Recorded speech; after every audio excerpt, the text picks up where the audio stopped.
Deň študenta FPH je každý úplne iný, pretože naozaj máme slobodu vytvoriť si vlastné rozvrhy. Teraz vám poviem niečo, ako to mám konkrétne ja. Dneska som stávala 7:30 ráno, bývam na kolejích na Južnom meste. Pripravila som sa a okolo 8:30 som odchádzala na školu. Na Žižkov sem do centra, približne 45-minútová cesta, kde som mala teda prednášku. Po prednáške si vždy musím zbehnúť trošku na kávu. Rada sa stretnem s kamošmi, so spolužiakmi a či už sme produktívni v rámci školy alebo len také cáme.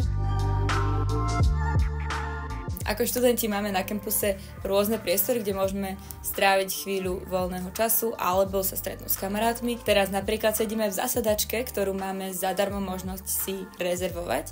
A takisto sú tu krásne nové coworkingové priestory, kde sa vždy môžeme s niekým stretnúť, pokecať, študovať a podobne. Na obed máme na kampuse niekoľko možností na menzi a každý si tam vie nájsť niečo pre seba.